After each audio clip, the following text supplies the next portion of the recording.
6 de agosto de 1945, 08:15 horas. Cuartel General Imperial, Tokio. ¿Qué pasaría si todo lo que creía tu liderazgo militar sobre el enemigo no solo estuviera equivocado, sino perfectamente al revés? ¿Alguna vez has visto cómo una organización completa se aferra a una narrativa hasta que la realidad la destroza de manera tan brutal que ya no puede ser ignorada? En el mundo de los negocios, esto sucede cuando una empresa dominante ignora a un competidor disruptivo hasta que es demasiado tarde. En la política, ocurre cuando los líderes rechazan las advertencias de inteligencia porque no se ajustan a sus narrativas preferidas. Y en tu vida personal, probablemente has experimentado ese momento devastador cuando finalmente tienes que admitir que habías estado completamente equivocado sobre algo fundamental. El 6 de agosto de 1945, el alto mando japonés enfrentó ese momento a una escala histórica.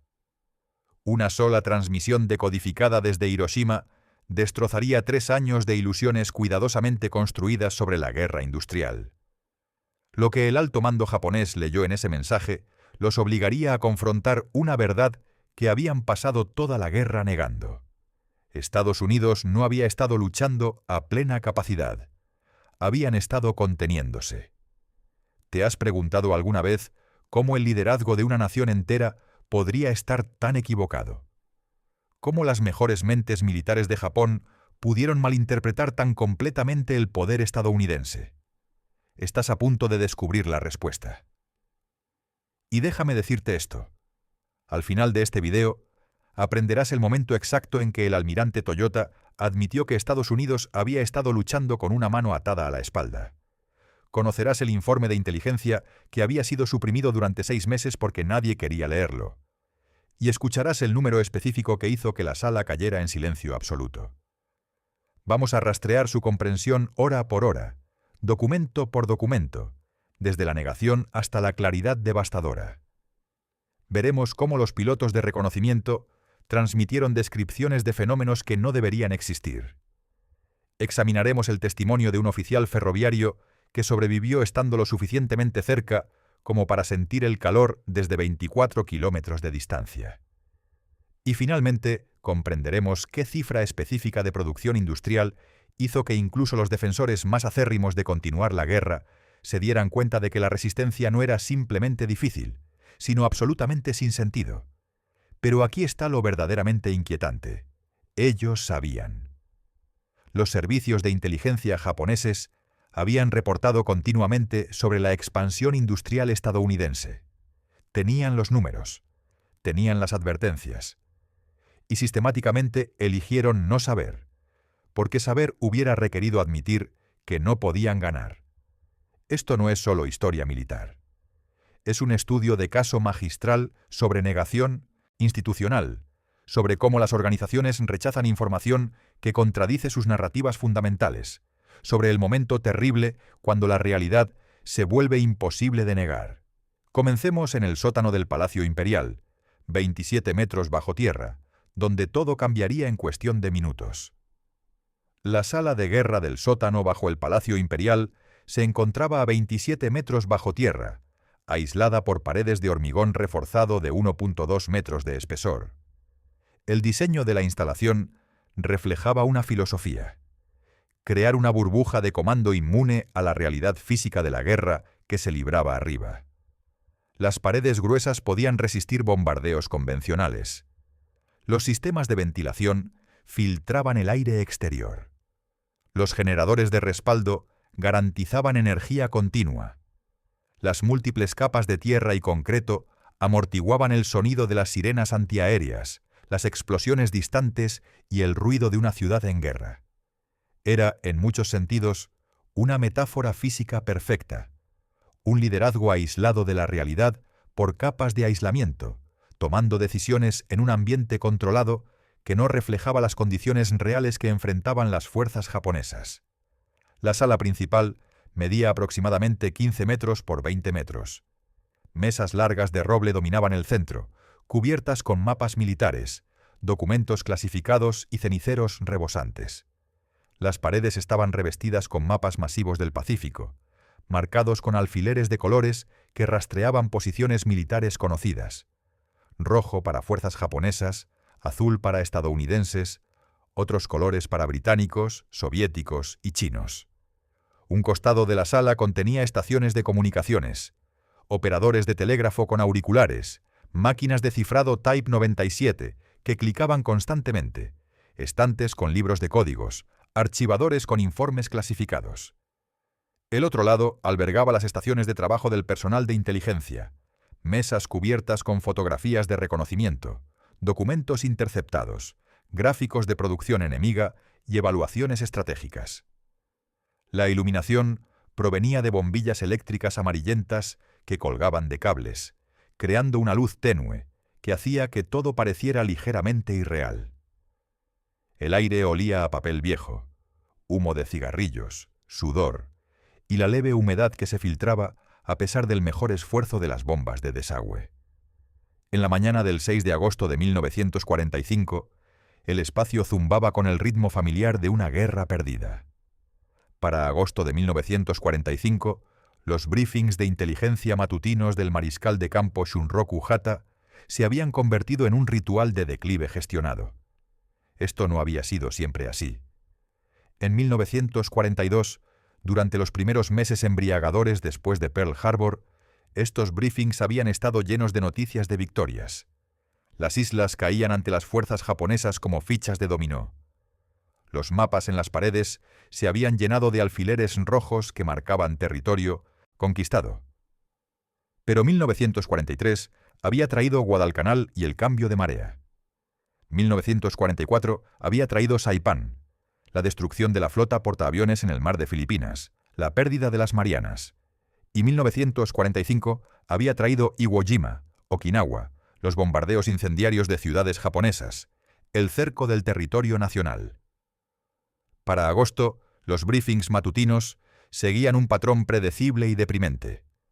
Las pérdidas se reportaban en lenguaje eufemístico: retirada táctica, reposicionamiento estratégico, intercambio favorable de pérdidas, cuando la realidad era derrota, colapso, aniquilación. Los oficiales presentes habían desarrollado una comprensión tácita de no presionar demasiado fuerte en las implicaciones, de presentar los datos de la manera menos alarmante posible, de evitar ciertos temas completamente. Nadie mencionaba que la producción industrial japonesa se había desplomado a una fracción de los niveles de 1944. Nadie hablaba abiertamente sobre las estimaciones de que Estados Unidos podría estar produciendo aviones a un ritmo 20 veces superior al de Japón. Nadie cuestionaba en voz alta cómo Japón podría continuar cuando sus rutas de suministro habían sido cortadas, sus ciudades estaban siendo incineradas una por una, y cada batalla resultaba en la aniquilación de guarniciones que no podían ser reemplazadas. El acuerdo no declarado era mantener las apariencias, continuar los procedimientos, funcionar como si un camino hacia la victoria, o al menos hacia términos de paz aceptables, todavía existiera. Era negación institucionalizada, convertida en protocolo diario. A las 08:15 horas del 6 de agosto, ese protocolo fue violado de manera espectacular. El teniente coronel Takeshi Yamamoto, de 34 años, había servido como oficial de comunicaciones en este búnker durante 3 años. Era conocido por su precisión meticulosa, su calma bajo presión y su rigurosa adherencia al protocolo militar. En 3 años nunca había entrado a una reunión sin el saludo apropiado. Nunca había interrumpido a un oficial superior. Nunca había mostrado pánico o desorganización. Su papel requería atención constante a las transmisiones entrantes. Estaciones de radio en todo Japón y los territorios ocupados restantes transmitían continuamente reportes de situación, solicitudes de suministros, avisos de movimientos enemigos, confirmaciones de órdenes recibidas. El trabajo de Yamamoto era clasificar esta avalancha de información, priorizar mensajes urgentes, decodificar transmisiones cifradas y asegurar que la inteligencia crítica llegara a los oficiales apropiados inmediatamente. Había manejado miles de mensajes urgentes durante la guerra. Había transmitido noticias de derrotas mayores, de flotas destruidas, de islas perdidas. Siempre había mantenido la compostura profesional. pero a las 08:15 del 6 de agosto de 1945 irrumpió por la puerta de acero sin el saludo acostumbrado. Su uniforme estaba desarreglado, un detalle notable en un servicio que valoraba la presentación impecable. Su respiración era pesada, como si hubiera corrido desde la estación de comunicaciones. Su rostro, normalmente imperturbable, estaba pálido. Sus manos, sosteniendo una sola hoja de papel decodificado, temblaban ligeramente. Los oficiales en la sala, aproximadamente 12 hombres reunidos para el briefing matutino, se volvieron hacia la interrupción. Varios fruncieron el ceño ante la violación del protocolo. El mariscal de campo Hatta levantó la vista desde el documento que había estado revisando, su expresión mezclando irritación con preocupación por el estado evidente de Yamamoto. «Señor», Yamamoto logró decir, su voz tensa. «Hiroshima. Transmisión de emergencia», terminó abruptamente. Extendió el papel con manos que visiblemente temblaban. Hatta lo tomó, notando la tensión en los dedos de Yamamoto, la forma en que los ojos del joven oficial no podían quedarse quietos, moviéndose entre los oficiales superiores como buscando alguna explicación que tuviera sentido. La transmisión había sido enviada por el Comando Militar Regional de Hiroshima a las 08:16 horas, un minuto después de que algo sucediera. Era fragmentaria, claramente transmitida con urgencia extrema, interrumpida antes de completarse. Hatta leyó en voz alta, su voz cayendo en silencio gradualmente mientras procesaba las palabras. Toda la ciudad destruida por una sola bomba. El radio de explosión excede todo bombardeo anterior. Tipo de arma desconocido. Bajas catastróficas. Solicito inmedia. La transmisión terminaba a mitad de una palabra. No había más comunicación desde Hiroshima. Todos los intentos posteriores de contactar cualquier instalación militar en Hiroshima habían sido recibidos con silencio. El general Yoshijiro Umezu, jefe del Estado Mayor General Imperial, tomó el papel de las manos de Hatta. Lo leyó una vez. Lo leyó una segunda vez. Lo leyó una tercera vez. Un oficial de menor rango más tarde recordaría el momento en sus memorias. El general Umezu leyó el mensaje como si estuviera escrito en un idioma que no reconocía. Sus labios se movían formando las palabras silenciosamente. La tercera vez, sus labios dejaron de moverse, pero sus ojos continuaron recorriendo el texto, como si la repetición pudiera hacer que dijera algo diferente. Cada frase del mensaje desafiaba la comprensión establecida de cómo funcionaba la guerra. Toda la ciudad destruida por una sola bomba. Esto era imposible. Las ciudades eran entidades masivas que se extendían por kilómetros cuadrados. Hiroshima tenía 350.000 habitantes, distribuidos en 70 kilómetros cuadrados. Los edificios estaban construidos con concreto, acero, piedra. La geografía ofrecía características protectoras naturales, colinas, ríos, espacios abiertos que actuaban como cortafuegos. Una bomba era un objeto físico que podía ser cargado por un avión. Las bombas más grandes que los B-29 estadounidenses habían lanzado pesaban aproximadamente 1.800 kilogramos. Tales bombas podían destruir un edificio, quizás varios edificios en un área concentrada. Pero una ciudad entera era órdenes de magnitud más grande que lo que una sola bomba podría afectar. El radio de explosión excede todo bombardeo anterior. Esto añadía más confusión. Los oficiales en la sala tenían amplia experiencia con bombardeos. Habían visto reportes de daños de cientos de incursiones aéreas. Entendían las matemáticas. Una bomba de 450 kilogramos tenía un radio de explosión efectivo de aproximadamente 30 metros. Bombas más grandes, hasta 900 o 1.800 kilogramos, podían extender ese radio pero dentro de límites predecibles. Los bombardeos más devastadores de la guerra, Tokio en marzo, donde 334 B-29 habían lanzado 1.665 toneladas de incendiarios durante 3 horas, habían creado tormentas de fuego que destruyeron aproximadamente 41 kilómetros cuadrados y mataron a un estimado de 100.000 personas. Ese ataque había requerido cientos de aviones, miles de bombas y horas de bombardeo sostenido. El mensaje de Hiroshima describía destrucción que excedía bombardeos previos, causada por una sola bomba. Tipo de arma desconocido. Esta frase era quizás la más inquietante. Los oficiales militares categorizaban las armas: bombas de alto explosivo, incendiarios, proyectiles perforadores de armadura, artillería, torpedos. Cada tipo tenía características conocidas, daños esperados, contramedidas apropiadas.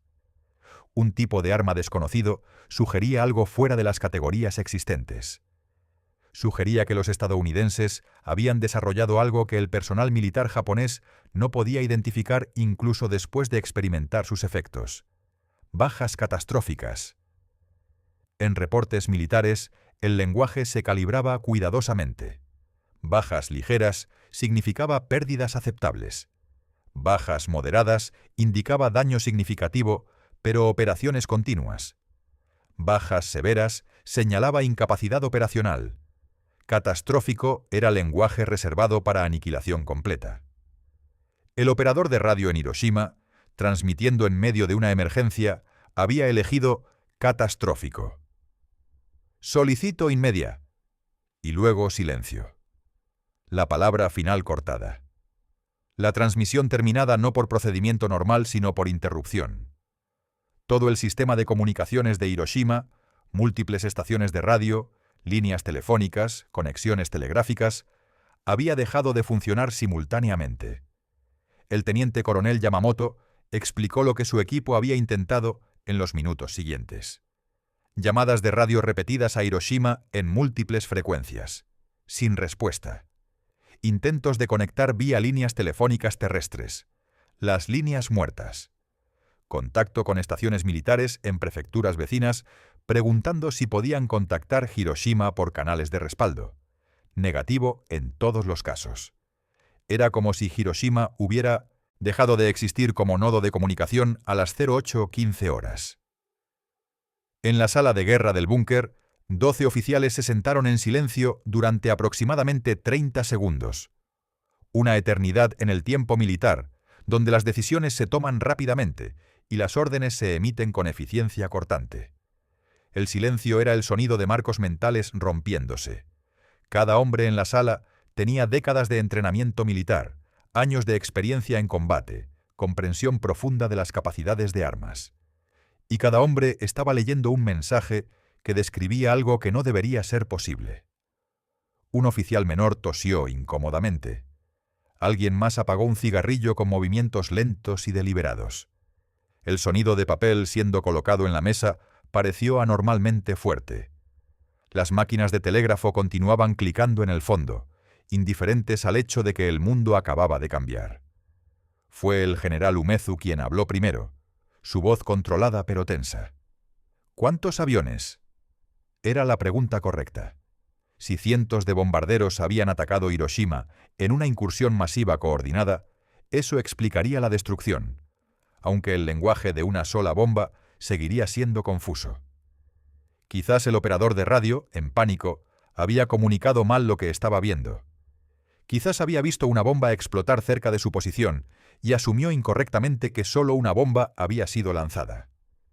El teniente coronel Yamamoto consultó una segunda hoja de papel, un reporte de reconocimiento meteorológico que había llegado antes de la transmisión de Hiroshima. 3 aviones, señor. El reconocimiento meteorológico reportó 3 B-29 sobre Hiroshima a las 08:10 horas, volando a gran altitud. El reporte fue rutinario. Pequeñas formaciones de reconocimiento se habían vuelto estándar. No se emitió alarma de ataque aéreo. Umezu tomó esta segunda hoja. La leyó. Se la entregó al almirante Soemu Toyoda, jefe del Estado Mayor Naval, quien estaba parado junto a él. 3 aviones, dijo Umezu, como si pronunciar las palabras pudiera hacerlas tener sentido. 3 aviones no podían destruir una ciudad. Esta no era una evaluación basada en esperanza o propaganda, era matemática física simple. Un B-29 podía cargar aproximadamente 9.000 kilogramos de bombas en misiones de corto alcance, menos para objetivos distantes que requerían más combustible. 3 aviones podrían entregar tal vez 20.000 a 27.000 kilogramos de explosivos. 20 toneladas de bombas podían causar daño significativo a un área concentrada, tal vez destruir varias cuadras de una ciudad. Pero Hiroshima se extendía por 70 kilómetros cuadrados. Incluso si cada kilogramo de explosivo lograra eficiencia máxima, incluso si todos explotaran en las condiciones perfectas para destrucción máxima, 3 aviones no podían generar la destrucción que el mensaje describía. Y sin embargo, había 2 documentos en la mesa. Uno reportando 3 aviones sobre Hiroshima. Otro reportando que Hiroshima había sido destruida por una sola bomba. Uno de estos documentos debía estar equivocado. O el conteo de aviones era incorrecto, o la evaluación del daño era exagerada, o algo había sido malentendido en la transmisión. Pero los sistemas que generaron ambos reportes eran confiables. El radar japonés y las redes de observadores habían estado rastreando aviones estadounidenses durante años. Contaban aviones con precisión porque sus vidas dependían de ello. Evaluaciones incorrectas de tamaños de formación llevaban a respuestas antiaéreas inadecuadas, y los operadores militares en Hiroshima eran profesionales entrenados que entendían la diferencia entre daño localizado y destrucción de la ciudad. ¿Qué explicación reconciliaba ambos reportes? El mariscal de campo Hata propuso la primera teoría. Un depósito de municiones. Los estadounidenses golpearon un importante depósito de municiones con bombardeo convencional, desencadenando explosiones secundarias masivas que devastaron áreas circundantes. El operador de radio, bajo estrés, reportó los efectos sin entender la causa. Era una explicación razonable. Japón había almacenado municiones en ciudades por necesidad. Las fábricas debían estar cerca de donde se producían los suministros. Una explosión en cadena masiva de toneladas de municiones almacenadas podría de hecho crear daño extenso, que excediera una bomba convencional. Pero un coronel de inteligencia más joven señaló el problema.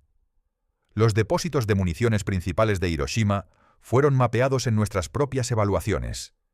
Están ubicados en las afueras de la ciudad, específicamente para evitar riesgo a áreas civiles densas.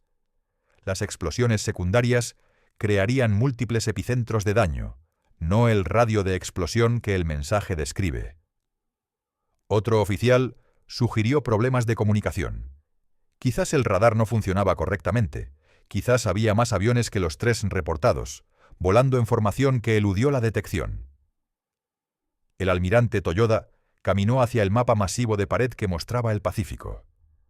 Durante la guerra, este mapa se había convertido en el centro de la operación de inteligencia naval. Alfileres marcaban posiciones conocidas de cada portaaviones estadounidense, cada grupo de batalla, cada base aérea principal. Líneas trazaban rutas de bombardeo observadas. Notas adhesivas registraban patrones operacionales. El equipo de inteligencia de Toyoda se había vuelto excepcionalmente hábil prediciendo operaciones estadounidenses. Sabían formaciones de bombarderos, cargas ordinarias típicas, patrones de daño esperados. Podían mirar el tamaño de una formación atacante y estimar con precisión razonable qué objetivo estaban alcanzando y qué armas portaban. Toyoda había estado estudiando operaciones aéreas estadounidenses durante 3 años. Comprendía sus capacidades, sus limitaciones, sus procedimientos estándar. Y todo lo que sabía gritaba que 3 aviones sobre Hiroshima encajaban con el patrón de reconocimiento meteorológico, no con un patrón de ataque. Las incursiones de reconocimiento meteorológico habían sido rutinarias durante meses. Los estadounidenses enviaban pequeños vuelos, típicamente 1 a 3 aviones, sobre objetivos potenciales horas antes de los ataques planificados. Estos aviones evaluaban condiciones climáticas, visibilidad, cobertura de nubes. Si las condiciones eran favorables, una formación principal de bombardeo seguiría horas después. Las estaciones de radar japonesas habían aprendido a reconocer estos vuelos de reconocimiento. Se habían vuelto tan comunes que frecuentemente no activaban alarmas de ataque aéreo. ¿Por qué hacer que cientos de miles de civiles corrieran a refugios para 3 aviones que solo estaban verificando el clima? Los 3 B-29 sobre Hiroshima a las 08:10 habían encajado perfectamente en este patrón. vuelo a gran altitud, formación pequeña, sin escolta de cazas. Las estaciones de radar los habían rastreado, notado sus características, y los clasificaron como reconocimiento de rutina. Si hubiera sido una formación de ataque, cientos de bombarderos, el radar los habría detectado horas antes mientras se formaban sobre sus bases. Habría habido tiempo para alarmas de ataque aéreo, para que cazas interceptores se prepararan, para que defensas antiaéreas se posicionaran. Pero había sido solo 3 aviones. 3. «El conteo de radar es preciso», dijo Toyoda a la sala, su voz llevando la autoridad de certeza. «Nuestros operadores han estado rastreando formaciones estadounidenses diariamente durante años. Los errores de conteo de esa magnitud, confundir 3 aviones con 300, no ocurren. Los aviones tienen firmas de radar distintas. Los operadores cuentan individualmente». Hizo una pausa. Luego añadió lo que todos estaban pensando, pero nadie había dicho. «Esto significa que el reporte de daño también es probablemente preciso. Hiroshima ha sido destruida por 3 aviones, por, si el mensaje es literal, una sola bomba». La sala cayó nuevamente en silencio. Este silencio diferente del primero. El silencio inicial había sido shock. Este era el silencio de implicaciones asentándose, de mentes entrenadas tratando de construir marcos para datos imposibles, de comprensión lenta de que si ambos reportes eran precisos, entonces algo fundamental sobre la guerra había cambiado.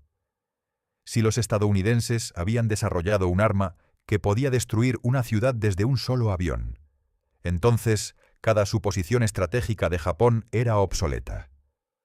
La defensa de las islas de origen se basaba en infligir bajas inaceptables a las fuerzas invasoras mediante defensa en profundidad, cada ciudad, cada pueblo, cada ciudadano potencialmente luchando.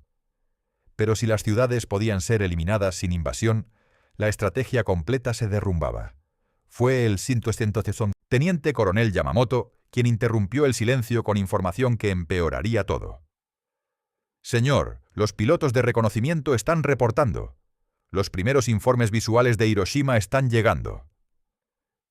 Extendió una tercera hoja, transmitida desde un avión de reconocimiento que había despegado de una base a 120 kilómetros de Hiroshima y acababa de llegar lo suficientemente cerca para observación visual.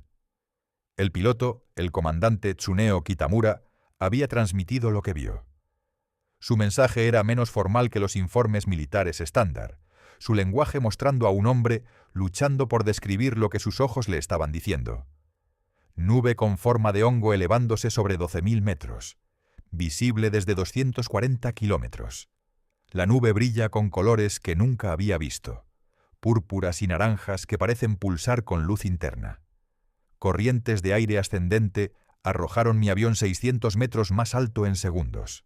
Temperaturas del aire anormales. Humo se eleva en una columna hacia la estratosfera. No puedo acercarme.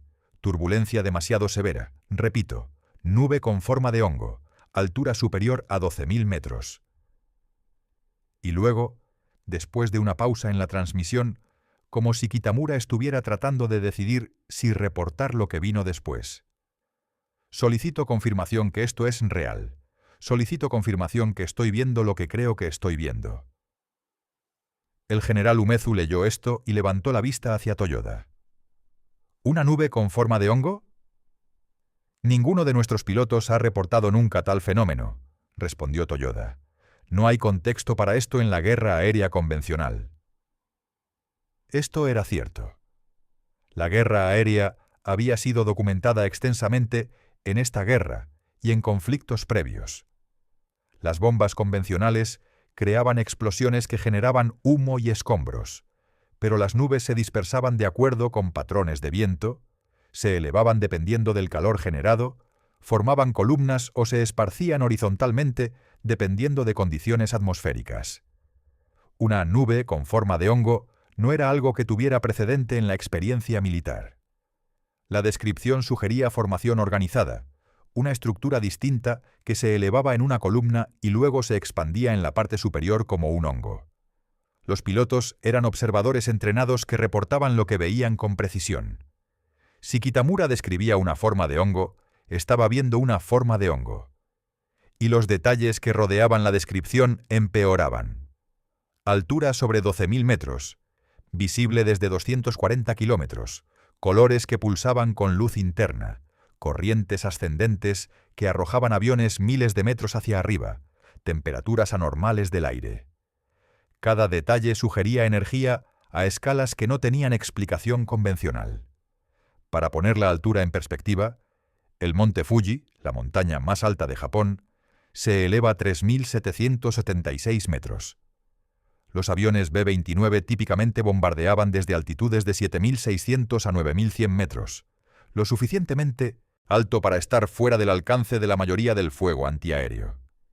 Kitamura estaba reportando una columna de humo que alcanzaba 12.000 metros, posiblemente más alto de lo que podía volar, más alto de lo que su altímetro podía medir con certeza desde la distancia. Estaba describiendo algo que alcanzaba la estratosfera, creado por una sola bomba, desde una sola aeronave. ¿Qué cantidad de explosivo crearía tal fenómeno?, preguntó Umezu a la sala, no esperando realmente una respuesta, sino articulando la imposibilidad. Un coronel con antecedentes técnicos intentó hacer los cálculos en voz alta. Para generar suficiente energía térmica para crear corrientes ascendentes que arrojen aviones 600 metros hacia arriba, desde kilómetros de distancia, requeriría... No puedo calcular cuánta energía. Miles de toneladas de explosivos convencionales, quizás, pero miles de toneladas no pueden ser cargadas por un solo avión. Las leyes de la física no lo permiten.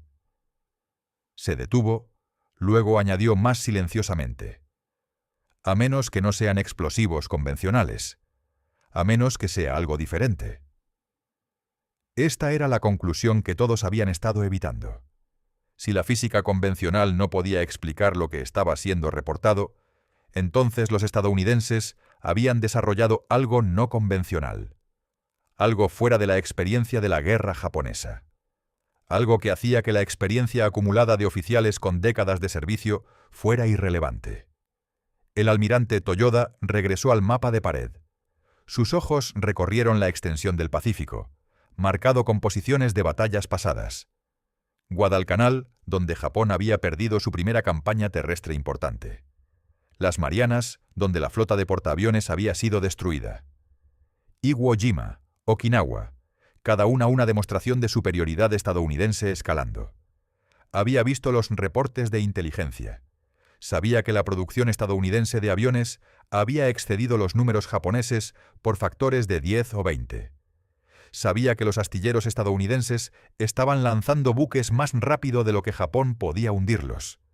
Sabía que las cadenas de suministro estadounidenses operaban con una eficiencia que parecía imposible según los estándares japoneses. Y ahora esto, una bomba que destruía ciudades. Un arma completamente fuera de categorías existentes.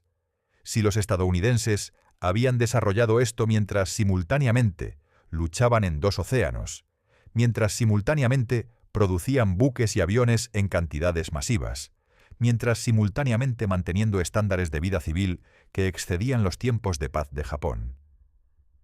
¿Qué más habían desarrollado?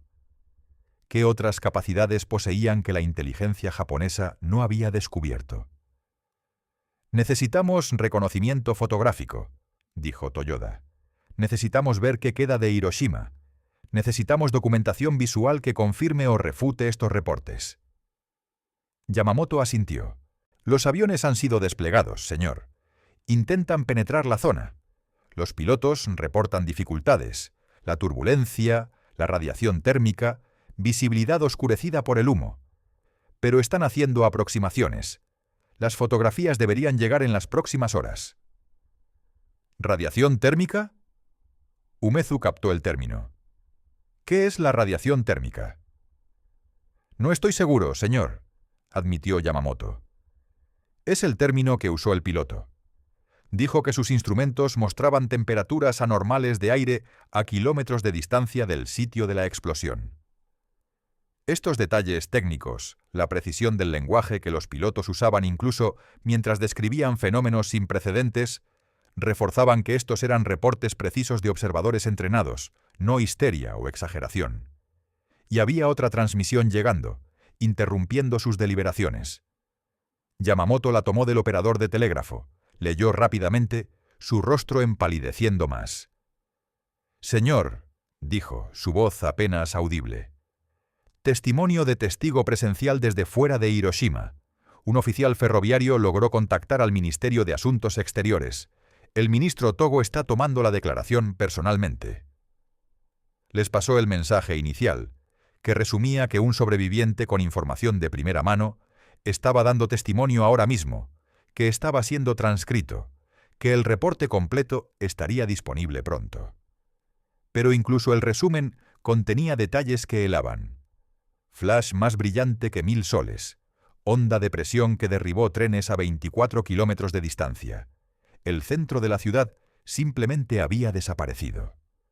Los oficiales en la sala intercambiaron miradas. El testimonio de testigo presencial confirmaría o refutaría las evaluaciones técnicas. Un humano que había estado cerca de Hiroshima, que había sobrevivido, que podía describir qué había sucedido realmente, su relato traería la realidad abstracta de reportes militares al nivel visceral humano.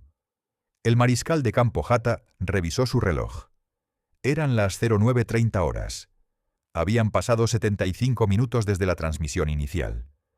Y todavía no tenían explicación que tuviera sentido, ni marco para entender qué había sucedido, ni estrategia para responder.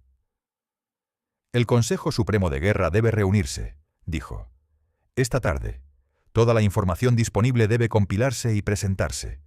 El primer ministro, los ministros de Guerra y Marina, los jefes del Estado Mayor, todos deben ver estos reportes y evaluaciones». Asintieron. Este no era algo que podía ser gestionado al nivel de personal operativo. Esto requería decisión al más alto nivel de liderazgo japonés. Y en alguna parte de la mente de cada oficial en esa sala subterránea, enterrada bajo 27 metros de tierra y hormigón, aislada de la realidad de la guerra que sucedía arriba, un pensamiento comenzaba a formarse. Un pensamiento que pocos todavía estaban dispuestos a articular, pero que gravitaba persistentemente en la conciencia. Si esto es real, si los estadounidenses realmente poseen un arma que puede destruir ciudades con un solo avión, entonces, ¿qué significa eso para una estrategia de defensa japonesa basada en hacer que la invasión sea tan costosa que Estados Unidos negociará en lugar de ocupar? ¿Qué significa eso si los estadounidenses pueden simplemente eliminar ciudades una por una sin nunca invadir? ¿Qué significa eso para cada suposición que hemos hecho sobre cómo termina esta guerra? Estos pensamientos permanecieron sin expresar en el momento, pero colgarían sobre las deliberaciones que vendrían en las horas siguientes, creciendo más pesados a medida que cada nuevo reporte llegaba. Cada testimonio confirmaba lo imposible, cada fotografía documentaba lo impensable. El mundo había cambiado a las 08:15 del 6 de agosto de 1945. Pero la comprensión completa de cómo había cambiado y qué significaba ese cambio para el futuro de Japón llegaría en capas durante las horas y días que siguieron. Hata dio instrucciones rápidas. Compilar todo, transmisiones de radio, reportes de reconocimiento, cualquier inteligencia disponible sobre capacidades de armas estadounidenses, proyecciones de lo que esto podría significar estratégicamente. Preparar un briefing integral para el Consejo Supremo de Guerra a las 14:00 horas. Los oficiales dispersaron a sus respectivas tareas. Las máquinas de telégrafo continuaron clicando. Los operadores de radio continuaron monitoreando frecuencias. El personal de inteligencia comenzó a organizar documentos. Y cada uno de ellos, en algún nivel, sabía que estaban documentando el final. No solo de una batalla, no solo de una campaña, sino de las ilusiones que habían sostenido el esfuerzo de guerra japonés durante 4 años. La luz tenue del búnker, el olor a humo de cigarrillos y papel, el sonido de equipo de comunicación, todo continuaba sin cambios. Pero los hombres en esa sala habían cambiado. Habían visto los reportes, habían leído los números, habían escuchado a los pilotos describir fenómenos sin precedentes. Y aunque la negación aún mantendría su control sobre algunos durante días más, aunque el debate sobre la rendición aún se extendería, aunque algunos elegirían la muerte sobre admitir la derrota, la grieta en el edificio de autoengaño japonés se había abierto. La realidad había llegado finalmente a través de 27 metros de hormigón, y ya no podría ser negada. Las horas entre las 09:30 y las 11:30 trajeron un flujo constante de reportes adicionales, cada uno añadiendo más detalles, cada uno haciendo el cuadro más claro y más aterrador. A las 09:45 llegó un segundo reporte de reconocimiento aéreo de un piloto diferente, el teniente Hiroshi Sato, aproximándose a Hiroshima desde una dirección distinta. Su descripción coincidió con lo de Kitamura. Nube masiva con forma de hongo, alturas extremas, colores anormales. Pero Sato añadió nuevos detalles. Interferencia electromagnética afectando instrumentos de radio a 80 kilómetros de distancia. Brújula magnética rotando erráticamente. Humo negro mezclándose con nubes blancas y grises, creando capas distintas en la columna. La parte superior de la nube se está expandiendo hacia afuera, formando estructura de hongo más definida, estimando ancho de la parte superior en 8-10 kilómetros. Turbulencia extrema impidiendo aproximación más cercana. Nunca había visto nada así. Repito, nunca en cualquier operación de combate había visto algo que se acercara a esto. El personal técnico notó la interferencia electromagnética. Las explosiones convencionales no creaban interferencia de radio. Las incendiarias no afectaban las brújulas magnéticas. Fuera lo que fuera esta arma, estaba generando efectos que se extendían mucho más allá de daño mecánico directo.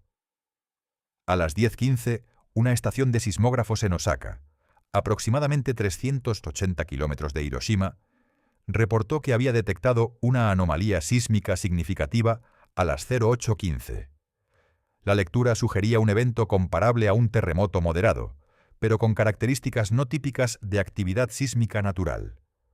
Un geofísico en el personal de inteligencia explicó que las explosiones lo suficientemente grandes podían registrarse en sismógrafos. Las grandes demoliciones industriales a veces eran detectadas. Pero la magnitud registrada desde Hiroshima sugería energía liberada a una escala nunca antes vista en armamento. A las 10:40 llegó el reporte de una estación de observación naval en la costa, a unos 50 kilómetros al sur de Hiroshima. Los observadores habían visto el flash inicial. Lo describieron como una luz de sol repentina que iluminó todo el horizonte del norte, seguido de la nube elevándose. Su perspectiva desde el nivel del mar proporcionó estimaciones de altura diferentes. Calcularon la nube, se elevó a al menos 15.000 metros, basándose en ángulos de vista y distancia conocida. Además, reportaron que todos los equipos de comunicación con Hiroshima habían fallado simultáneamente a las 08:15. Líneas telefónicas, conexiones telegráficas, estaciones de radio, todo lo que conectaba a Hiroshima al mundo exterior, había dejado de funcionar en el mismo momento. Esto no era característica de bombardeo convencional, donde los sistemas de comunicación típicamente fallaban gradualmente a medida que diferentes partes de infraestructura eran dañadas durante la incursión. El fallo simultáneo sugería o que todos los sistemas de comunicación estaban ubicados centralmente y habían sido destruidos instantáneamente, o que algún efecto de la explosión, quizás la interferencia electromagnética que los pilotos mencionaron, había desactivado electrónica en toda el área. A las 11:00 llegó un reporte particularmente perturbador de una estación de monitoreo en una montaña a unos 100 kilómetros de Hiroshima. El personal allí había estado midiendo niveles de radiación de fondo como parte de estudios meteorológicos de rutina. A las 08:15 sus instrumentos habían registrado un pico en radiación que había saturado sus detectores. Los niveles gradualmente disminuyeron, pero permanecieron elevados sobre el fondo normal. El físico que revisó este reporte no sabía qué hacer con él. La radiación no era un fenómeno asociado con armas convencionales. La radiación venía de materiales radiactivos, uranio, torio, radio, o de procesos como fluoroscopia de rayos X. ¿Por qué una bomba emitiría radiación? A menos que la bomba de alguna manera involucrara materiales radiactivos. A menos que su mecanismo fundamental fuera diferente de los explosivos químicos que hacían explotar bombas convencionales.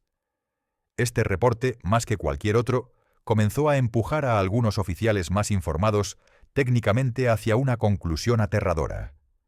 Los estadounidenses podrían haber logrado liberar energía atómica. El concepto de energía atómica no era ciencia ficción pura en 1945. Los físicos entendían que enormes cantidades de energía estaban teóricamente contenidas en núcleos atómicos. Einstein había publicado EMC2 40 años antes. Los laboratorios alrededor del mundo habían estado estudiando radiactividad y fisión nuclear.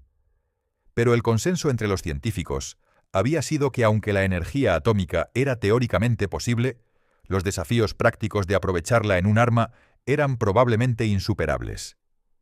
Las cantidades de material radiactivo necesario, el equipo requerido para procesarlo, la física de crear y controlar una reacción en cadena, todo parecía estar décadas, posiblemente generaciones, en el futuro. Los científicos japoneses habían explorado brevemente la posibilidad de desarrollar armas atómicas temprano en la guerra. El consenso había sido que incluso si fuera teóricamente posible, los requisitos industriales estaban más allá de las capacidades de Japón. El proyecto había sido abandonado como no factible. Pero los estadounidenses poseían capacidades industriales que Japón no podía igualar. Si hubieran dedicado recursos significativos a investigación atómica, si hubieran logrado superar los desafíos técnicos, el coronel Hideyuki Sato, jefe de análisis de inteligencia, comenzó a redactar un memorando explorando esta posibilidad. Era altamente especulativo. No tenían evidencia directa de que la bomba de Hiroshima fuera atómica. Pero los detalles coincidían con lo que la teoría sugería: liberación masiva de energía instantánea, radiación, efectos térmicos extremos, fenómenos sin paralelo en la guerra convencional. Si esto era correcto, las implicaciones eran aún más aterradoras que simplemente una bomba más poderosa. Significaba que los estadounidenses habían alcanzado logros científicos y técnicos tan avanzados que Japón no podría igualarlos en décadas. Significaba que la brecha entre los dos países no era solo de cantidad de producción, sino de capacidad tecnológica fundamental. Significaba que Japón y Estados Unidos no estaban simplemente luchando la misma guerra con diferentes números. Estaban luchando guerras diferentes, operando en niveles diferentes de capacidad civilizacional. Sato guardó este memorando, planeando presentarlo en el briefing de la tarde al Consejo Supremo de Guerra. Sabía que sería controvertido. Algunos lo acusarían de derrotismo, de aceptar propaganda estadounidense, de exagerar basándose en evidencia incompleta. Pero los datos demandaban explicación. Y la explicación de energía atómica, aunque incómoda, encajaba los datos mejor que cualquier alternativa. A las 11:30, el ministro de Asuntos Exteriores Shigenori Togo contactó al cuartel general militar con un mensaje urgente. Un sobreviviente cerca de Hiroshima había contactado al ministerio y estaba dando testimonio detallado de testigo presencial. Togo recomendaba que el testimonio completo fuera incluido en el briefing del Consejo de Guerra. Una transcripción preliminar comenzó a llegar por telegrama en secciones a medida que la secretaria de Togo la escribía en tiempo real mientras el testigo hablaba. Los fragmentos que llegaban contenían descripciones que harían el desastre de Hiroshima horriblemente real, de formas que reportes técnicos no podían. El personal militar en el búnker leyó estas secciones a medida que llegaban, sus rostros cada vez más sombríos con cada nuevo detalle. El testimonio del testigo presencial transformaría la comprensión de Hiroshima de un problema militar abstracto a una tragedia humana de escala incomprensible. Y agregaría detalles que los pilotos volando a altitud no podían ver. Detalles sobre qué le había sucedido a la gente en la Tierra cuando el cielo había explotado con luz más brillante que 1000 soles. Ese testimonio estaba siendo grabado ahora en la oficina del ministro de Asuntos Exteriores, y su contenido pronto estaría en manos de cada líder senior de Japón. Pero incluso antes de eso, incluso antes de escuchar un relato humano del horror, los datos técnicos habían trazado un cuadro. Hiroshima había sido golpeada por un arma más allá de cualquier cosa en la historia militar. 3 aviones habían entregado destrucción que excedía los raids convencionales más grandes de la guerra. Una ciudad había dejado de existir en un instante. Y si los estadounidenses tenían una tal bomba, la suposición debía ser que tenían más. La suposición debía ser que podían hacer esto de nuevo. Y de nuevo. Y de nuevo, hasta que cada ciudad en Japón fuera borrada del mapa. El personal militar continuó compilando el briefing, pero una sensación de inevitabilidad se había asentado en el búnker. Los números contaban una historia. La física contaba una historia. El testimonio de testigos presenciales confirmaría esa historia en términos humanos, devastadores. Y la historia era simple. Japón había estado luchando un enemigo cuyas capacidades habían malentendido fundamentalmente. Y ahora ese enemigo había demostrado que podía destruir a Japón sin nunca desembarcar soldados en suelo japonés. La pregunta no era si esto cambiaría el curso de la guerra. La pregunta era si el liderazgo japonés podría aceptar lo que este cambio significaba antes de que más ciudades fueran eliminadas. La oficina del ministro de Asuntos Exteriores Shigenori Togo estaba ubicada en un edificio gubernamental a varios kilómetros del Palacio Imperial, pero todavía dentro del complejo de edificios administrativos que formaban el corazón del gobierno japonés en tiempos de guerra. A las 11:30 horas del 6 de agosto, Togo estaba sentado en su escritorio cuando un asistente interrumpió con noticias de que un oficial ferroviario de cerca de Hiroshima había logrado contactar al ministerio y solicitaba hablar directamente con alguien en autoridad. Normalmente, tales llamadas serían manejadas por personal junior. Pero dada la situación en desarrollo en Hiroshima, Togo dio instrucciones de que le transfirieran la llamada directamente. También ordenó a su secretaria senior, Ichika Yamashita, que tomara notas taquigráficas completas de la conversación. Este testimonio podría ser crítico para entender qué había sucedido realmente. El oficial ferroviario que había logrado contactar al ministerio se llamaba Kenji Nakamura, de 47 años, que había trabajado para Ferrocarriles Nacionales Japoneses durante 23 años. Su rol era inspector de línea senior, responsable de inspeccionar mantenimiento de vías, programación de trenes y operaciones de carga a lo largo de rutas regionales. La mañana del 6 de agosto, Nakamura había estado estacionado en una pequeña ciudad ferroviaria llamada Kaitaichi, ubicada aproximadamente 24 kilómetros al noreste de Hiroshima. Estaba allí para supervisar la transferencia de carga entre trenes, suministros militares moviéndose hacia la costa, alimentos moviéndose hacia el interior. Su trabajo requería atención precisa al detalle. Los horarios de los trenes debían mantenerse en tiempos de guerra a pesar de la creciente escasez de combustible, daños por bombardeos a la infraestructura ferroviaria y priorización constante de transporte militar sobre pasajeros civiles. Nakamura tenía reputación de confiabilidad, eficiencia y reportes técnicos precisos. Estas calificaciones hacían su testimonio particularmente valioso. Este no era un civil asustado, dando impresiones emocionales. Este era un profesional capacitado, describiendo observaciones técnicas con el vocabulario de alguien acostumbrado a reportes precisos. Togo tomó el auricular del teléfono. Notó que la conexión era clara. Nakamura había logrado llegar a una estación telefónica con líneas terrestres intactas, e instruyó a su secretaria a comenzar la transcripción. «Señor, ministro», comenzó Nakamura, su voz tensa pero controlada. «Estuve estacionado en Kaitaichi esta mañana. Presencié... No estoy seguro de las palabras correctas. Presencié lo que le sucedió a Hiroshima. Estoy a 24 kilómetros de distancia y lo sentí aquí». «Tome su tiempo», dijo Togo. «Describa exactamente lo que experimentó, en el orden en que sucedió. Sus observaciones son críticas para nuestra comprensión». Nakamura respiró hondo, audible sobre la línea telefónica. Luego comenzó. Eran aproximadamente las 08:15 de la mañana. Estaba afuera en el andén de la estación de Kaitaichi, supervisando la descarga de suministros de un tren de carga. El clima era claro, cielo despejado, sin nubes. Buen día para operaciones. Estaba revisando papeles de envío, verificando manifiestos contra la carga real. Entonces hubo el flash. Señor ministro, no sé cómo describir el flash. Fue como si alguien hubiera encendido 1000 soles simultáneamente en la dirección de Hiroshima. El mundo entero se volvió blanco. No blanco normal, blanco puro, blanco cegador, blanco que atravesó mis párpados cerrados. Instintivamente me di la vuelta.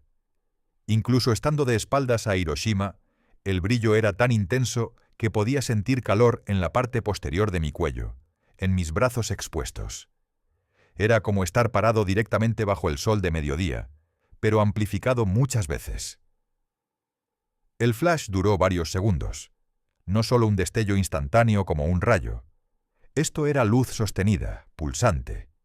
Otros trabajadores en el andén gritaron, se cubrieron los ojos, se agacharon.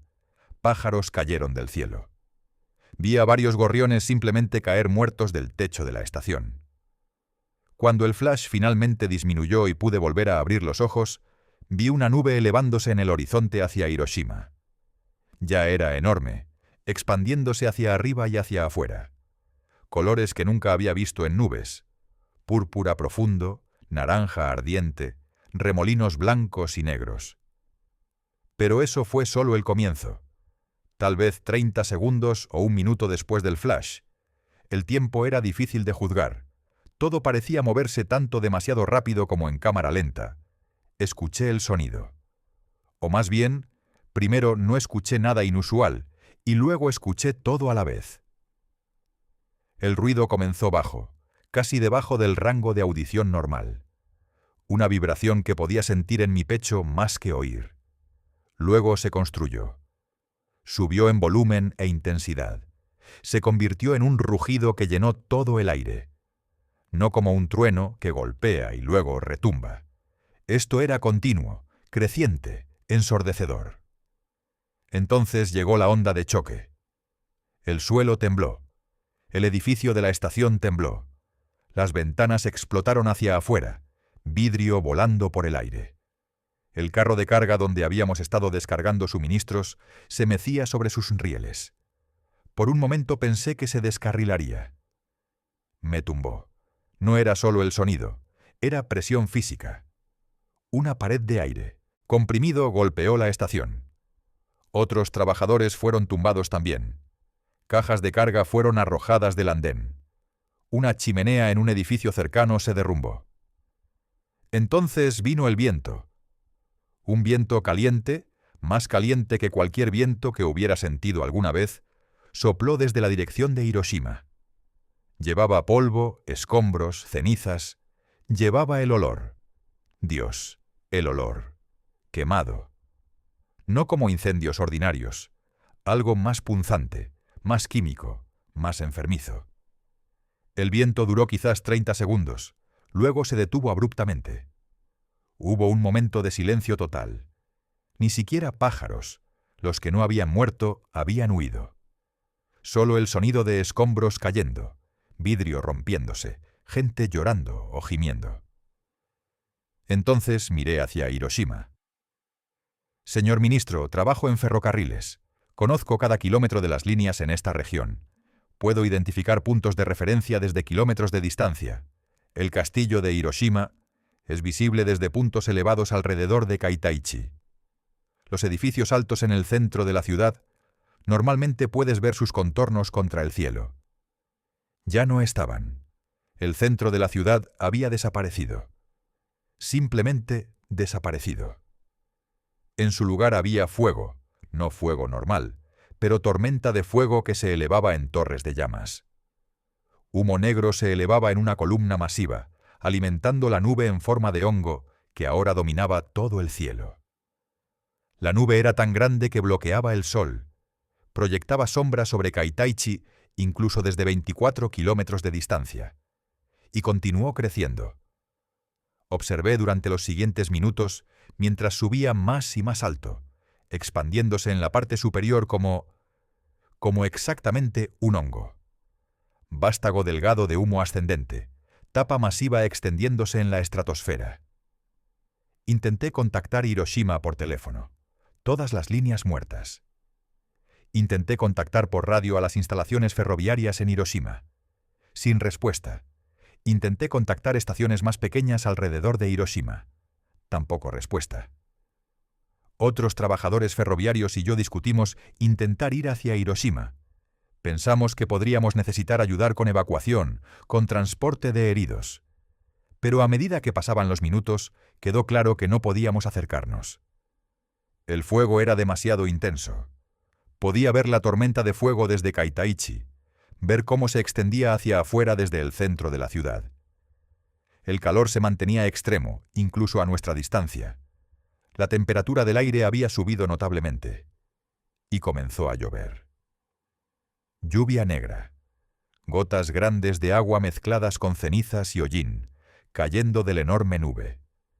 La lluvia dejaba rayas negras en todo lo que tocaba. Manchaba la piel, la ropa, los edificios. Olía a químicos y cosas quemadas. Señor ministro, he visto daños de bombardeos. He visto los resultados de raids incendiarios. He ayudado con esfuerzos de rescate después de ataques aéreos. Esto no fue como esos. Esto fue completo, instantáneo, total. No fue que la ciudad fuera bombardeada y parcialmente destruida. Fue que el centro de la ciudad dejó de existir. Un momento estaba allí, al siguiente ya no. Y fue una bomba, una explosión. Una cosa que sucedió en un instante y luego se acabó, excepto por los efectos secundarios. El fuego, el humo, la lluvia negra. No puedo imaginar qué pasó con las personas en el centro de Hiroshima. 350.000 personas vivían allí. Estaban desayunando, yendo al trabajo, comenzando sus días. Y luego el flash y el calor y... Lo siento, señor. Es difícil pensar en ello. La voz de Nakamura se había roto al final. La composición profesional desmoronándose ante el peso emocional de lo que había presenciado. Togo escuchó su respiración pesada sobre la línea telefónica. En el escritorio de Togo, su secretaria Yamashita continuó escribiendo. Sus manos acalambradas por escribir tan rápido, su propio rostro pálido mientras registraba el testimonio. Ella misma tenía primos en Hiroshima.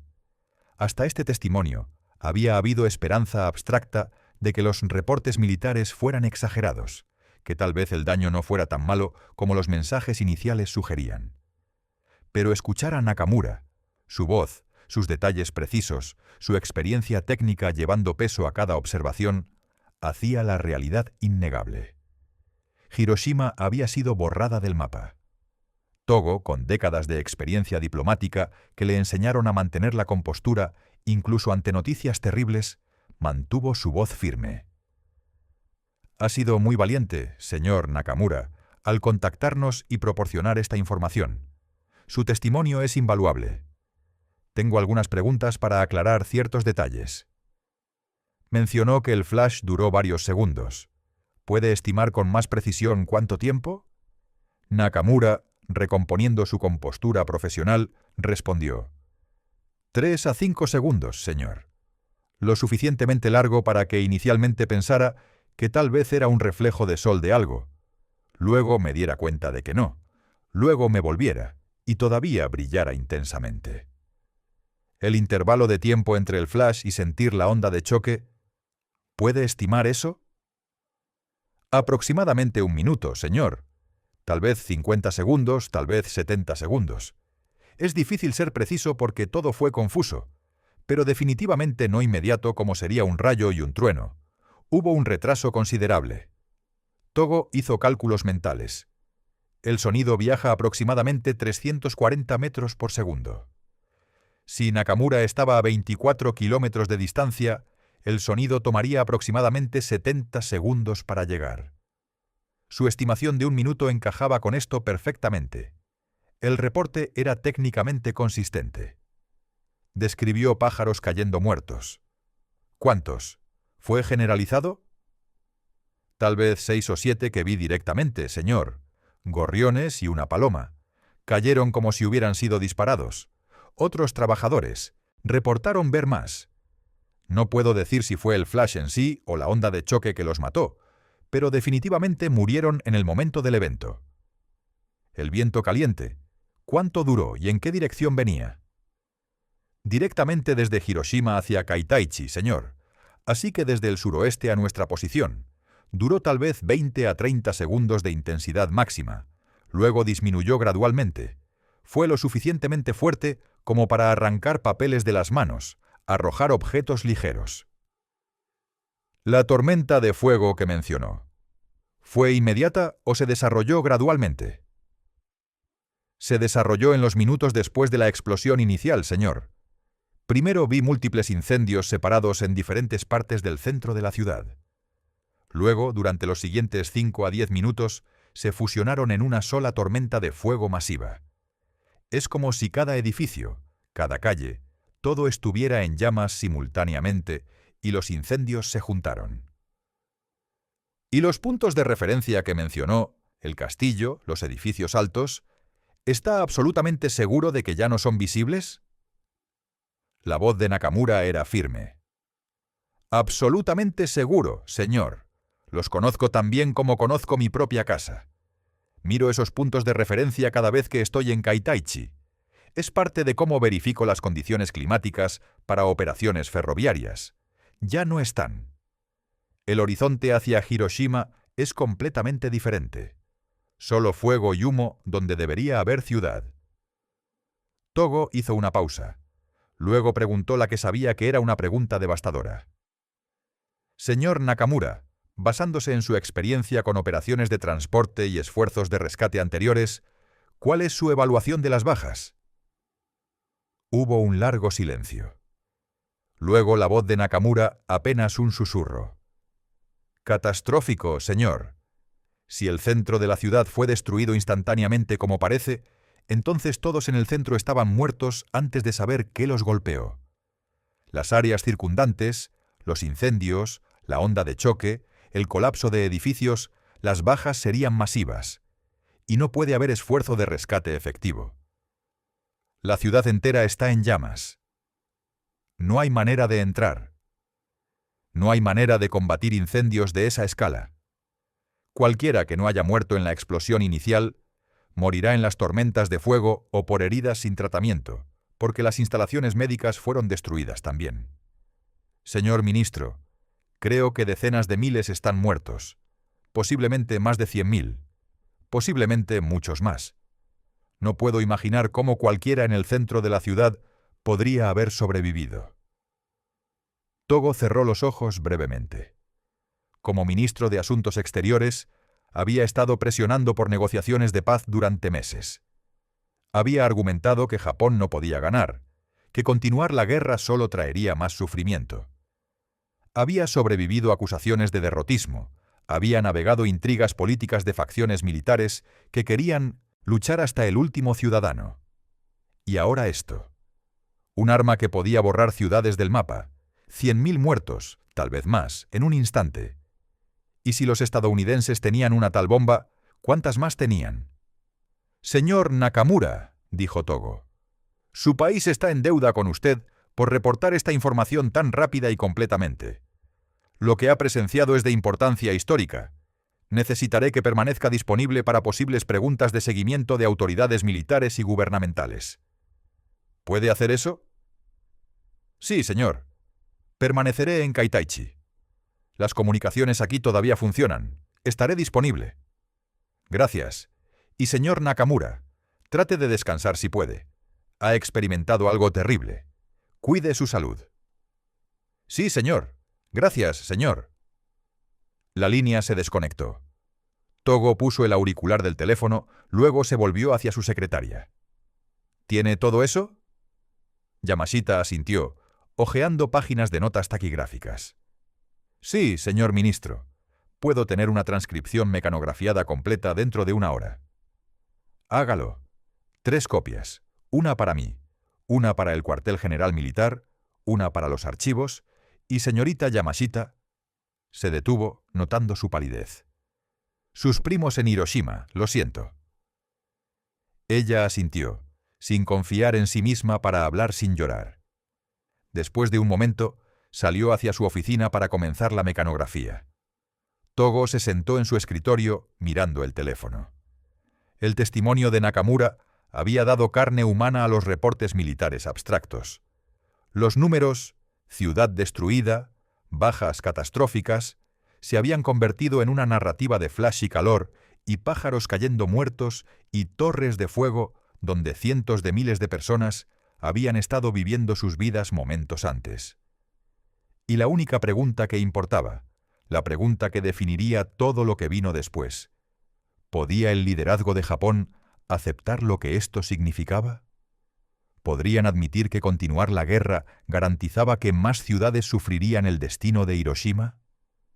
¿Podrían rendirse antes de que cada ciudad importante en Japón fuera borrada del mapa? ¿O se aferrarían a la negación, argumentarían que esta era un arma única que los estadounidenses no podían replicar? ¿Insistirían en que el espíritu japonés aún podría superar el poder de fuego estadounidense? ¿Lucharían hasta la aniquilación literal?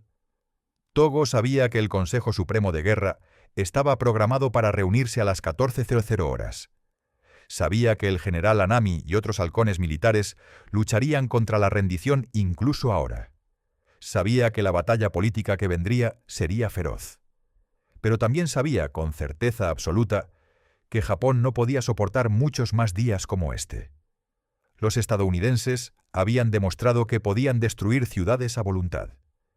Si repetían esto, Tokio, Osaka, Kioto, Nagoya, una ciudad tras otra, Japón dejaría de existir como nación funcional. El testimonio de Nakamura necesitaba ser escuchado por cada líder senior. Necesitaban escuchar la voz de un testigo presencial. Necesitaban entender lo que sus decisiones significaban en términos humanos reales. Togo comenzó a redactar un memorando acompañando la transcripción, destacando los detalles clave y recomendando que el testimonio se presentara al Consejo de Guerra. La batalla por el futuro de Japón se libraría en ese búnker subterráneo esta tarde, y cada pieza de evidencia podría inclinar la balanza. La batalla entre la negación y la realidad, entre el orgullo y la supervivencia, entre continuar una guerra perdida y aceptar términos de rendición dolorosos, todo vendría a un punto crítico en las próximas horas. Y ahora los líderes de Japón tendrían que decidir si aprendían del horror de Hiroshima, o si negaban la evidencia hasta que más ciudades fueran incineradas, más cientos de miles murieran, hasta que no quedara nada que negociar o rendir excepto escombros radiactivos y recuerdos de lo que Japón había sido. La reunión de la tarde del Consejo Supremo de Guerra convocó a las 14:00 horas en completo silencio. El Consejo Supremo de Guerra, formalmente el Consejo Supremo para la Dirección de la Guerra, era el órgano de toma de decisiones más alto de Japón en tiempo de guerra. Consistía de 6 hombres: el primer ministro, los ministros de Guerra y Marina, y los jefes de personal del Ejército y la Marina. El ministro de Asuntos Exteriores asistía dependiendo de las circunstancias. Estos 6 hombres controlaban efectivamente el destino de Japón. Las decisiones requerían consenso, o en casos donde el consenso no podía alcanzarse, intervención del emperador, un paso extremo raramente tomado en la cultura política japonesa. El 6 de agosto de 1945, los 6 miembros se reunieron en la misma sala de búnker donde el reporte inicial de Hiroshima había llegado 6 horas antes. Ahora la sala había sido preparada para una reunión formal. Documentos organizados, mapas actualizados, sillas dispuestas alrededor de la larga mesa de roble. Pero el ambiente era completamente diferente del profesionalismo militar normal. Normalmente, estas reuniones comenzaban con pequeñas charlas, salud ceremoniales, procedimientos formales que reflejaban siglos de protocolo japonés. Hoy los hombres entraron en silencio, tomaron sus asientos sin conversar y esperaron a que la reunión comenzara con expresiones que variaban entre sombrías y devastadas. El primer ministro Kantaro Suzuki, de 77 años, ocupó su lugar en la cabecera de la mesa. Había sobrevivido múltiples intentos de asesinato de ultranacionalistas militares que lo veían como demasiado dispuesto a contemplar la paz. Las heridas de uno de esos intentos aún le dolían. Sus manos, sosteniendo los reportes de Hiroshima, temblaban ligeramente, no por edad, sino por pura tensión emocional de lo que estaba a punto de discutirse. A su derecha se sentó el general Korechika Anami, ministro de Guerra. Anami, 57 años, representaba la posición militar de línea dura.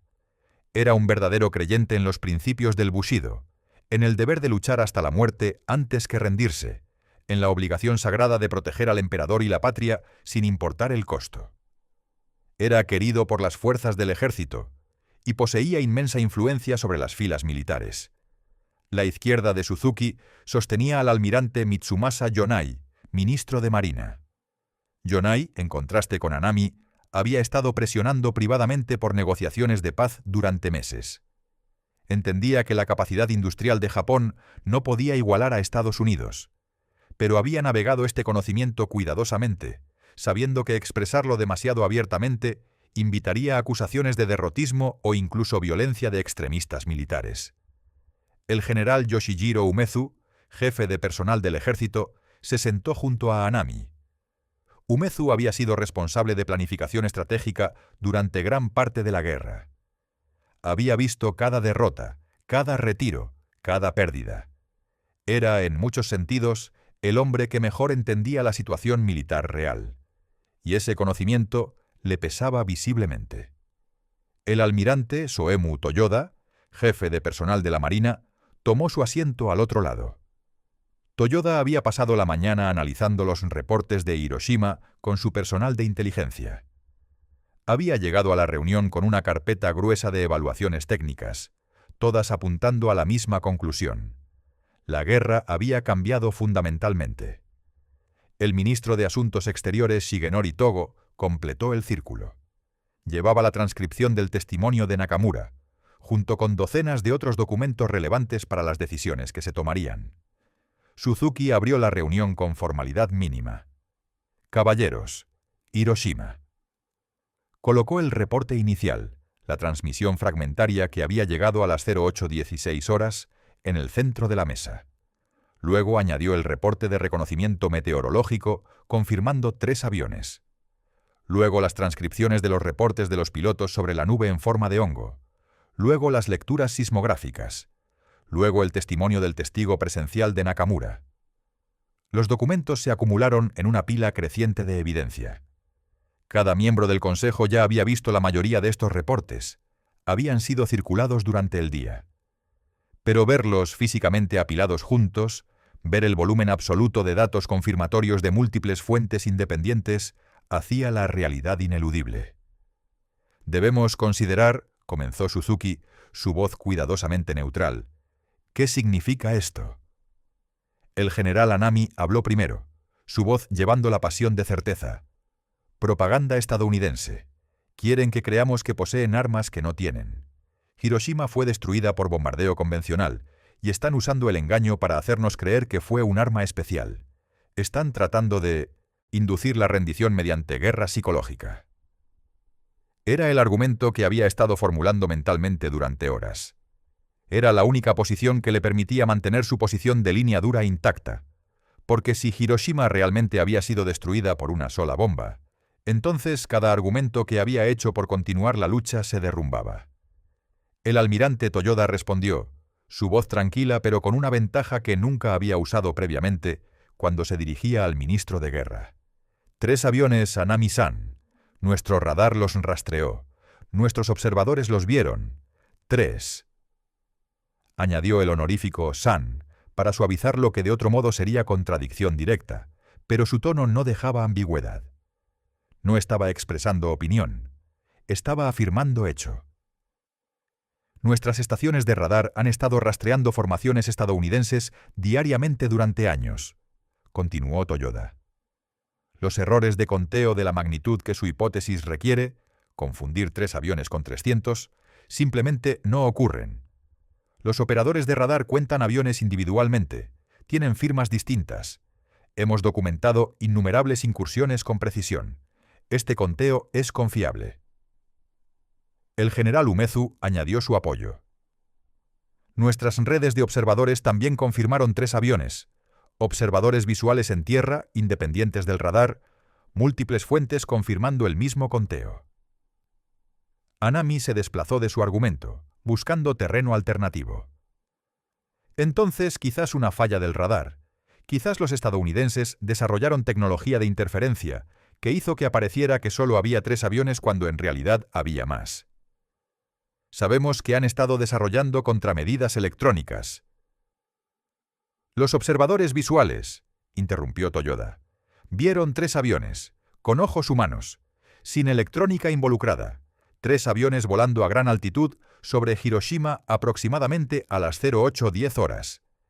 Este es un hecho observado desde múltiples ubicaciones por múltiples observadores independientes. La sala cayó en silencio, mientras las implicaciones se asentaron sobre ellos como ceniza volcánica. Una de las poderosas imágenes que había aparecido en los reportes escritos más temprano. 3 aviones significaba que la explicación de bombardeo convencional era imposible. 3 aviones no podían cargar suficiente explosivo convencional para destruir una ciudad. Esto no era especulación o propaganda, era simple física, lo que significaba que el arma usada en Hiroshima era algo diferente, algo fuera de las categorías existentes de armamento, algo que hacía que toda la experiencia militar japonesa con guerra aérea fuera irrelevante. Togo habló, su voz diplomática llevando peso. Tengo testimonio de testigo presencial de un inspector de ferrocarriles que estaba a 24 kilómetros de Hiroshima cuando ocurrió la explosión. Con su permiso, leeré secciones clave. Asintieron. Togo abrió la transcripción y comenzó a leer, su voz firme mientras relataba la descripción de Nakamura del flash más brillante que 1000 soles, la onda de choque que derribó trenes, la ciudad desapareciendo, la tormenta de fuego, la nube en forma de hongo bloqueando el sol. Mientras Togo leía, el lenguaje técnico de reportes militares se transformó en experiencia humana. No ciudad destruida, sino puntos de referencia que conozco tan bien como conozco mi propia casa, simplemente desaparecidos. No bajas catastróficas, sino cientos de miles de personas desayunando un momento, muertos al siguiente. Cuando Togo terminó de leer, nadie habló durante varios largos segundos. Fue el almirante Yonai quien finalmente rompió el silencio. Caballeros, debemos enfrentar lo que esto significa. Los estadounidenses han demostrado que poseen un arma que puede destruir ciudades enteras desde un solo avión. Todas nuestras defensas, nuestros cazas interceptores, nuestras baterías antiaéreas, nuestra defensa civil, son irrelevantes contra tal arma.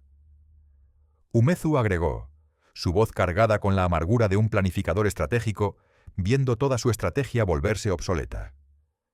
Nuestra estrategia defensiva se basa en hacer que la invasión sea tan costosa que Estados Unidos negocie en lugar de ocupar. Planeamos luchar en las playas, en las ciudades, edificio por edificio si es necesario.